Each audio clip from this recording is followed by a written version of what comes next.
ఈ రేసు లావాదేవీల విషయంలో కేటీఆర్ పై అభియోగాలు ఉన్నాయి. ఇక విచారణ తర్వాత ఛార్జ్ షీట్ దాఖలు చేసే అవకాశం కూడా ఉంది.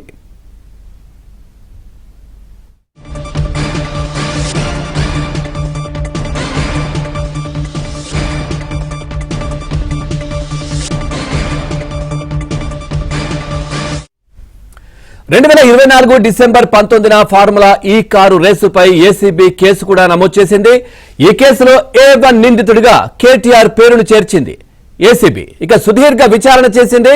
ఇక కేటీఆర్ తో పాటు ఐఏఎస్ అధికారి అరవింద్ కుమార్, హెచ్ఎండిఏ మాజీ చీఫ్ ఇంజనీర్ బిఎల్ఎన్ రెడ్డిని విచారించి స్టేట్మెంట్ కూడా రికార్డు చేశారు. ఈ కేసులో అక్రమంగా 45.71 కోట్ల రూపాయలను ఎఫ్ఈఓ కంపెనీకి నిబంధనలకు విరుద్ధంగా కట్టబెట్టారనే ఆరోపణలు ఉన్నాయి. ఇక ఇప్పటికే విచారణ జరిపి ఏసీబీ రికార్డు చేసింది. ఇక ఆర్థిక లావాదేవీల విషయంలో తన ప్రమేయం ఉండదని, అధికారులే వాటి చెల్లింపులు చేస్తారంటూ కూడా కేటీఆర్ ఏసీబీకి స్టేట్మెంట్ ఇచ్చారు. ఇక అధికారులు మాత్రం అప్పటి మంత్రి కేటీఆర్ ఆదేశాలు ఇస్తేనే తాము నిధులు బదిలీ చేశామని నివేదికలో చాలా క్లియర్ గా ఏసీబీకి వివరించారు.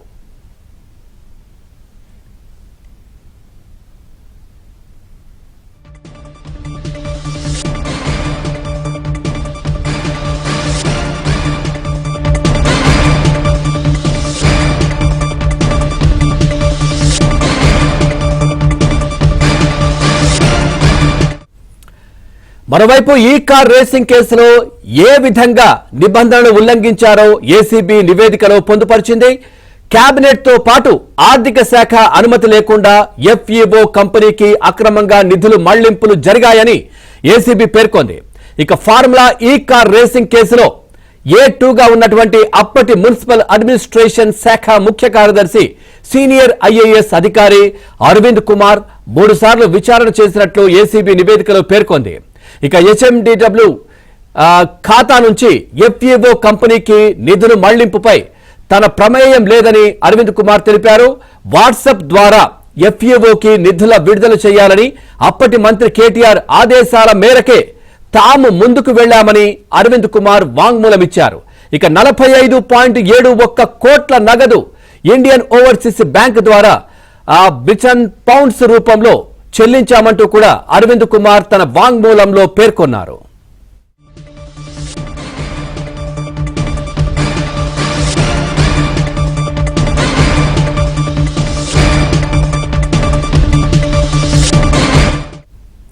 ఈ కార్ రేసింగ్ కేసును ఈ ఏడాది జనవరిలోనే ఏసీబీ ఈడీ విచారించింది. 5 నెలల సుదీర్ఘ విరామం తర్వాత జూన్ 16న కేటీఆర్ ను ఏసీబీ రెండోసారి విచారించింది. గతంలో అరవింద్ ఇచ్చిన స్టేట్మెంట్ ఆధారంగా ఏసీబీ కేటీఆర్ ను విచారించింది. ఇక కేటీఆర్ వాంగ్మూలం ఆధారంగా ఐఏఎస్ అధికారి అరవింద్ కుమార్ ను విచారణ చేసింది. ఫార్ములా ఈ కార్ రేసు కేసులో భారీగా అవినీతి జరిగినట్లు ఏసీబీ తేల్చింది.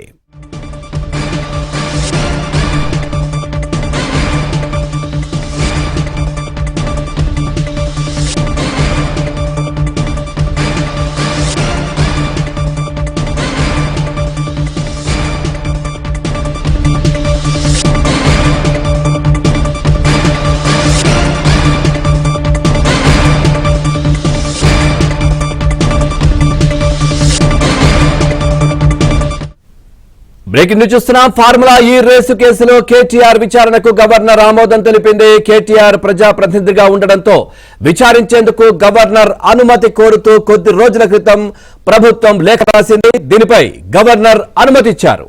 ఇక ఫార్ములా ఈ రేసు లావాదేవీల విషయంలో కేటీఆర్ పై అభియోగాలు ఉన్నాయి. విచారణ తర్వాత ఛార్జ్ షీట్ దాఖలు చేసే అవకాశాలు కూడా ఉన్నాయి.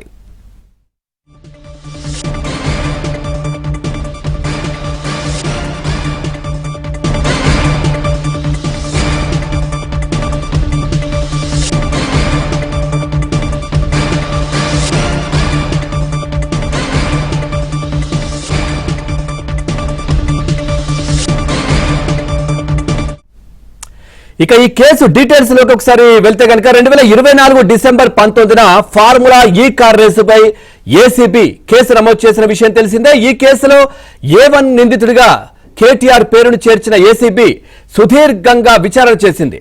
ఇక కేటీఆర్ తో పాటు ఐఏఎస్ అధికారి అరవింద్ కుమార్, హెచ్ఎండిఏ మాజీ చీఫ్ ఇంజనీర్ బిఎల్ఎన్ రెడ్డిని విచారించి స్టేట్మెంట్ కూడా రికార్డ్ చేశారు. ఈ కేసులో అక్రమంగా 45.71 కోట్ల రూపాయలను ఎఫ్ఈఓ కంపెనీకి నిబంధనలకు విరుద్ధంగా కట్టబెట్టారనే ఆరోపణలు ఉన్నాయి. ఇక ఇప్పటికే విచారణ జరిపి ఏసీపీ సిమెంట్ రికార్డ్ చేసింది. ఇక ఆర్థిక లావాదేవీల విషయంలో తన ప్రమేయం ఉండదని, అధికారులే వాటి చెల్లింపులు చేస్తారంటూ కేటీఆర్ ఏసీబీకి స్టేట్మెంట్ ఇచ్చారు.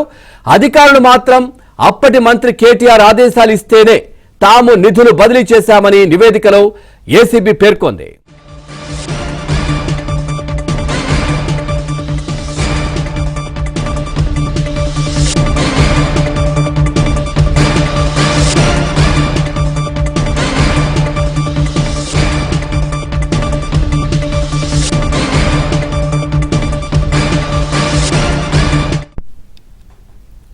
బ్రేకింగ్ చూస్తున్నాం. ఫార్ములా ఈ రేసు కేసులో కేటీఆర్ విచారణకు గవర్నర్ ఆమోదం తెలిపారు. ఓవరాల్ గా ఈ అంశానికి సంబంధించి మరింత సమాచారాన్ని మా తెలంగాణ బ్యూరో ఇన్ఛార్జ్ నవీన్ అందిస్తారు. నవీన్, పూర్తి డీటెయిల్స్ ఏంటి దీనికి సంబంధించి?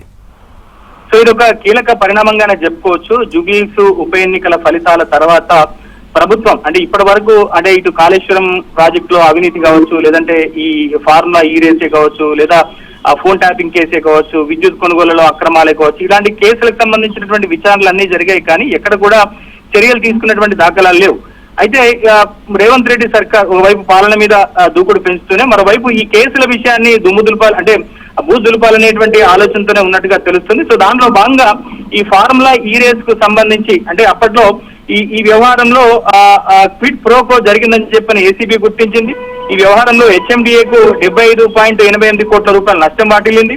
మరోవైపు ఎఫ్ఈఓ ఫార్ములా ఈ రేస్ కు సంబంధించినటువంటి సంస్థకు 46 కోట్ల రూపాయలు లబ్ధి పొందే విధంగా క్విడ్ ప్రోకో జరిగినట్టుగా ఇప్పటికే విజిలెన్స్ అధికారులు నివేదికను సిద్ధం చేశారు. మరోవైపు ఏసీబీ అధికారులు కూడా క్విడ్ ప్రోకో జరిగిందని చెప్పేసి ప్రభుత్వానికి నివేదిక అందించారు. సో దీని నేపథ్యంలో ప్రజాప్రతినిధి కాబట్టి, ఒక పార్టీకి వర్కింగ్ ప్రెసిడెంట్ గా ఉన్నాడు కాబట్టి, ఎమ్మెల్యేగా ఉన్నాడు కాబట్టి ఆయన మీద విచారణ జరపాలంటే ఇటు గవర్నర్ అనుమతి తప్పనిసరి. అయితే గవర్నర్ అనుమతి కోరుతూ 5 నెలల క్రితమే ప్రభుత్వం లేఖ రాసేటప్పటికీ కూడా గవర్నర్ నుంచి ఎక్కడ కూడా ఒక సానుకూలమైనటువంటి నిర్ణయం అయితే వెలువడలేదు. సో ఈ అంశాన్నే ప్రధానంగా రేవంత్ రెడ్డి మొన్న జరిగినటువంటి జూబ్లీహిల్స్ ఎన్నికల్లో ఇటు బీజేపీ బీఆర్ఎస్ ల మధ్య ఉన్నటువంటి క్విడ్ ప్రోకో బంధాన్ని ఆయన ఎస్టాబ్లిష్ చేసేటువంటి ప్రయత్నం అయితే చేశారు. సో ఇప్పుడు ఎట్టకేలకు గవర్నర్ కేటీఆర్ మీద ఈ ప్రాసిక్యూషన్ విచారణకు అనుమతిస్తూ ప్రభుత్వానికి ఆదేశాలు అయితే జారీ చేసింది. ఇక ఈ అంశానికి సంబంధించి విచారణ మరింత వేగవంతమైనటువంటి అవకాశాలున్నాయి. సో కేటీఆర్ మీద కూడా తప్పకుండా చర్యలు తీసుకునేటువంటి అవకాశాలు అయితే కనిపిస్తాయి. ఇది ఒక రకంగా చూస్తే మాత్రం సో తెలంగాణ రాజకీయాల్లో రకంగా సంచలనమైనటువంటి నిర్ణయంగానే చెప్పుకోవచ్చు. ఎందుకంటే గతంలో సో ఈ అంశానికి సంబంధించి దీంట్లో ఎస్ఎఫ్ఓ ఫార్ములా ఈ రేస్ కంపెనీకి నగదు బదిలీ చేయాలనేటువంటి ఆదేశాలు తానే ఇచ్చానని చెప్పేసి కేటీఆర్ స్పష్టంగా బహిరంగంగా చెప్పారు. సో కనుక ఆయనే ఒక రకంగా తప్పును ఒప్పుకున్నట్టుగా మనకు అర్థమైపోతుంది. కనుక ఈ అంశంలో ఖచ్చితంగా ప్రభుత్వం మరింత ముందుకు వెళ్లేటువంటి అవకాశాలు కనిపిస్తాయి. సో ఇప్పటికే విచారణ కూడా పూర్తయింది. సో దీంట్లో హెచ్ఎండిఏకి సంబంధించినటువంటి ఇంజనీరింగ్ అధికారులను ఇప్పటికే విచారణ జరిపారు. అలానే ఫార్ములా ఈ రేస్ కు సంబంధించి ఏటుగా ఉన్నటువంటి అరవింద్ కుమార్ ని కూడా ఇప్పటికే విచారణ జరిపారు. ఆయన ఇచ్చినటువంటి వాంగ్మూలం మేరకే కేటీఆర్ మీద కేసు నమోదు చేశారు. సో ఇక విచారణ ఆల్రెడీ ఇదివరకే 2 సార్లు విచారణ కూడా పూర్తయింది కాబట్టి ఇక కేటీఆర్ మీద చర్యలు తీసుకునేందుకు ప్రభుత్వం ఎక్కడ కూడా అడ్డంకులు లేవు కాబట్టి ఆయన మీద చర్యలు తీసుకునేటువంటి అవకాశాలు అయితే స్పష్టంగా కనిపిస్తున్నాయి. Right, thank you Naveen, thanks for the updates.